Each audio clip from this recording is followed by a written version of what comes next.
So আমরা এখন দেখে নেওয়ার চেষ্টা করব কাস্টম ভ্যাট কমিশনারেট রংপুরের সরকারি চাকরির জন্য কিভাবে আমাদের আবেদনটি সাবমিট করতে হবে। এই টোটাল প্রসেসিংটা আমরা এখন দেখে নেওয়ার চেষ্টা করব। আসসালামু আলাইকুম, আশা করি আপনারা সকলে অনেক বেশি ভালো আছেন। গণপ্রজাতন্ত্রী বাংলাদেশ সরকার অর্থ মন্ত্রণালয়ের আওতাধীন প্রতিষ্ঠান কাস্টম এক্সাইজ ও ভ্যাট কমিশনারেট রংপুরের সম্পূর্ণ নতুনভাবে আরও একটি সরকারি চাকরির সার্কুলার প্রকাশ করা হয়েছে। যে সার্কুলারটির ভিতরে বলা হয়েছে টোটাল ৭৬টি পদে লোক নিয়োগ দেওয়া হবে। মজার বিষয়টি হলো এই সার্কুলারটির ক্ষেত্রে নারী এবং পুরুষ উভয় প্রার্থীগণ অনলাইনের মাধ্যমে আবেদন করতে পারবেন। পাশাপাশি এসএসসি সমান পাস থেকে শুরু করে এসএসসি, এইচএসসি, স্নাতক, মাস্টার্সের ডিগ্রি পাশে আবেদন করার সুযোগ রয়েছে এবং অনলাইনের মাধ্যমে আবেদনটি সাবমিট করা শুরু হয়েছে আজকে থেকে। সো এই ভিডিওটির মাধ্যমে নতুন এই সার্কুলারটির সম্পর্কে আমরা বিস্তারিতভাবে দেখে নেওয়ার চেষ্টা করব। কিভাবে আবেদন করতে হবে, আবেদন করার জন্য কি কি প্রয়োজন হবে, কবে থেকে আবেদন করা শুরু হবে, কবে শেষ হবে, সম্পূর্ণ প্রসেসিংটা আমরা এই ভিডিওটির মাধ্যমে দেখে নেওয়ার চেষ্টা করব। আশা করি পুরো ভিডিওটি কন্টিনিউ করলে সার্কুলারটি সম্পর্কে জানতে পারবেন।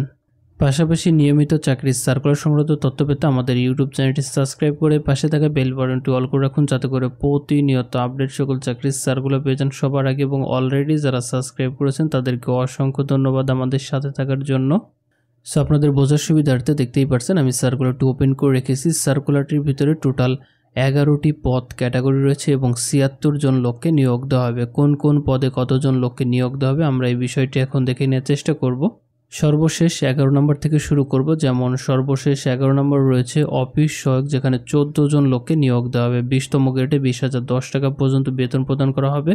11 নম্বর পদের ক্ষেত্রে শিক্ষাগত যোগ্যতা হিসাবে মাধ্যমিক স্কুল সার্টিফিকেট থাকলেই কিন্তু আবেদন করতে পারবেন। 10 নম্বর রয়েছে ডেসপাস রাইডার, যেখানে একজন লোককে নিয়োগ দেওয়া হবে। 18তম গ্রেডে 21,310 টাকা পর্যন্ত বেতন প্রদান করা হবে। শিক্ষাগত যোগ্যতা হিসেবে উচ্চ মাধ্যমিক সার্টিফিকেট পাস থাকলেই আবেদন করতে পারবেন। মোটরসাইকেল চালনা বাংলাদেশের সড়ক পরিবহন কর্তৃক বৈধ লাইসেন্সধারী হতে হবে এবং কম্পিউটার ব্যবহারের দক্ষতাও জানতে হবে, তাহলে কিন্তু আবেদন করা যাবে। 9 নম্বর রয়েছে সিপাই, যেখানে 34 জন লোককে নিয়োগ দেওয়া হবে। 17তম গ্রেডে 21,800 টাকা পর্যন্ত বেতন প্রদান করা হবে। 9 নম্বর পদের ক্ষেত্রে শিক্ষাগত যোগ্যতা হিসাবে মাধ্যমিক স্কুল সার্টিফিকেট যদি এসএসসি সমানে পাস করে থাকেন তাহলে কিন্তু আবেদন করতে পারবেন। পুরুষদের ক্ষেত্রে উচ্চতা 5 ফিট 4 ইঞ্চি এবং মহিলাদের ক্ষেত্রে 5 ফুট 2 ইঞ্চি। বুকের মাপ 30/32 উভয় ক্ষেত্রে প্রযোজ্য রয়েছে। 8 নম্বর রয়েছে গাড়ি চালক, যেখানে 4 জন লোককে নিয়োগ দেওয়া হবে। 16তম গ্রেডে 22,490 টাকা পর্যন্ত বেতন প্রদান করা হবে এবং শিক্ষাগত যোগ্যতা হিসাবে জেএসসি সমমানে পাস থাকলে কিন্তু আবেদন করতে পারবেন। বৈধ ড্রাইভিং লাইসেন্স থাকতে হবে। অভিজ্ঞতা সম্পন্ন চালকদেরকে অগ্রাধিকার দেওয়া হবে। এবং 7 নম্বর রয়েছে অফিস সহকারী কাম কম্পিউটার মুদ্রাক্ষর, যেখানে 6 জন লোককে নিয়োগ দেওয়া হবে। 16তম গ্রেডে 9,300 টাকা থেকে 22,490 টাকা পর্যন্ত বেতন প্রদান করা হবে। শিক্ষাগত যোগ্যতা হিসাবে উচ্চ মাধ্যমিক সার্টিফিকেট পাস থাকলেই কিন্তু আবেদন করতে পারবেন। কম্পিউটার ব্যবহারের দক্ষতা, কম্পিউটার মুদ্রাক্ষরে সর্বনিম্ন বাংলায় প্রতি মিনিটে 20 শব্দ এবং ইংরেজিতে 20 শব্দ লেখার এক্সপার্ট, পাশাপাশি কম্পিউটারে word processing, email, fax machine ইত্যাদি চালানোর দক্ষতা এবং অভিজ্ঞতা থাকতে হবে, তাহলে কিন্তু আবেদন করতে পারবেন। 6 নম্বর রয়েছে ডাটা এন্ট্রি অপারেটর, যেখানে একজন লোককে নিয়োগ দেওয়া হবে। উচ্চ মাধ্যমিক সার্টিফিকেট পাস থাকলে আবেদন করা যাবে এবং কম্পিউটার মুদ্রাক্ষরে সর্বনিম্ন গতি বাংলায় 20 শব্দ, ইংরেজিতে 20 শব্দ, পাশাপাশি সংশ্লিষ্ট বিষয়ের টেস্টে উত্তীর্ণ থাকতে হবে। 5 নম্বর রয়েছে ক্যাশিয়ার, যেখানে 3 জন লোককে নিয়োগ দেওয়া হবে। 14তম গ্রেডে 24,680 টাকা পর্যন্ত বেতন প্রদান করা হবে। শিক্ষাগত যোগ্যতা হিসাবে স্নাতক সমমানের ডিগ্রি কমপ্লিট করা থাকলে আবেদন করতে পারবেন। কোনো প্রার্থী বাণিজ্য বিষয়ে স্নাতক ডিগ্রি যদি কমপ্লিট করে থাকেন তাহলে তাদেরকে অগ্রাধিকার দেওয়া হবে। 4 নম্বর রয়েছে 60 মুদ্রাক্ষরিক কাম কম্পিউটার অপারেটর, যেখানে 2 জন লোককে নিয়োগ দেওয়া হবে।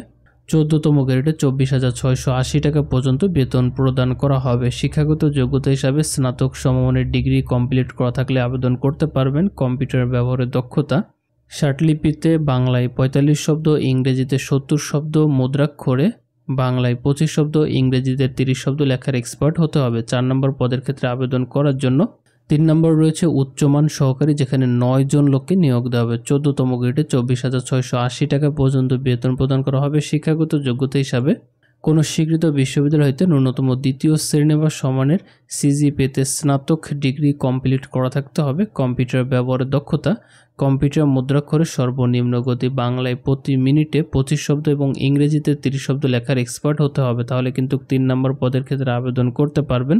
2 নম্বর রয়েছে শার্টলিপিকার কাম কম্পিউটার অপারেটর, যেখানে একজন লোককে নিয়োগ দেওয়া হবে।